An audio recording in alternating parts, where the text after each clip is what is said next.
मंत्री कपिल मिश्रा ने शिवाजी महाराज युग के हथियारों की प्रदर्शनी के बारे में कहा, ये हथियार शिवाजी महाराज के युग से संबंधित है। भारत के हथियारों की परंपरा, विशेषकर मराठा युग की परंपरा को इस अद्भुत प्रदर्शनी में प्रदर्शित किया गया।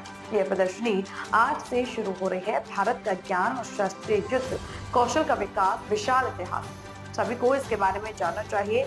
यही हथियारों की शक्ति थी जिसने भारत को, योद्धाओं को मुगलों और अंग्रेजों को परास्त करने में सक्षम बनाया और इन्हीं हथियारों की प्रदर्शनी यहाँ रखी गई है। शिवाजी महाराज के शिवकाल की जो शस्त्र परंपरा है उसकी एक बहुत ही अद्भुत प्रदर्शनी यहाँ पर लगाई गई है और सभी लोग आकर यहाँ पर देखें। आज से ये प्रदर्शनी शुरू हो रही है और मुझे लगता है कि भारत की जो ज्ञान परंपरा है, युद्ध कला है, उसका इतिहास बहुत ही विराट है, विशाल इतिहास है और उसके बारे में सबको जानकारी होनी चाहिए। इन्हीं शस्त्रों के दम पर मुगलों को और अंग्रेजों को पराजित करने का पराक्रम भारत के योद्धाओं ने किया था। उनकी एक प्रदर्शनी यहाँ पर लगाई गई है।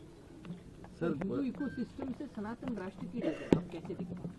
देखिए, एक कार्यक्रम है जिसमें रामराज्य किस प्रकार से भारत में आए उसके चिंतन करने वाले सभी लोग यहाँ पर इकट्ठा हुए हैं और विभिन्न जो राम राज्य की परिभाषाएं होती हैं, जो उसके स्वरूप होते हैं, उसके बारे में अलग अलग सत्रों में यहाँ पर चर्चा की जाएगी। और मेरे को ये लगता है कि इस प्रकार का चिंतन और मनन बहुत लंबे समय से इस देश में चलता आ रहा है। उसी को एक और अलग सोपान पर पहुँचाने का काम इस कार्यक्रम के माध्यम से किया गया है। दिल्ली में पहली बार छत्रपति शिवाजी महाराज की ये प्रदर्शनी लगी है। आप कला संस्कृति मंत्री भी हैं। ऐसे कौन से ऐसे महापुरुषों की प्रदर्शनी आप लगाने जा रहे हैं? देखिए, आपको मैं ये बताना चाहता हूँ कि ये दिल्ली के नाम पर ये जीरा बराबर योगदान मुगलों का था और खाली वही बताया जाता था। और मुगल लाल किले से बाहर भी निकलते थे तो मराठों से परमिशन लेके निकलते थे। वो लाल किले से एक कदम बाहर नहीं निकाल सकते थे मराठों की मर्जी के बगैर। तो वो भी एक असली इतिहास है।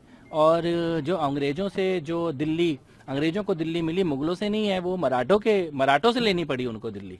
तो ये दिल्ली का एक बहुत बड़ा इतिहास है। उसमें मराठा इतिहास है, उसमें सिख इतिहास है, उसमें महाराजा सूरजमल का इतिहास है, उसमें तोमर वंश का इतिहास है, उसमें पृथ्वीराज चौहान का इतिहास है। ये पिछले कुछ सालों में ऐसा कुचक्र करके असली दिल्ली के इतिहास को तो छिपाया गया और थोड़ा बहुत किसी का योगदान रह गया, उसको ऐसा बढ़ा चढ़ा के बताया गया। तो वो भी आप बताइए जो थोड़ा बहुत था किसी का, लेकिन असली जो पराक्रम है, दिल्ली वीरता का इतिहास है, गुलामी का इतिहास नहीं है, विजय का इतिहास है, संग्राम का इतिहास है। और बड़ी बड़ी शक्तियां जो दिल्ली पर आकर लड़ी हैं, पराजित होकर गई हैं।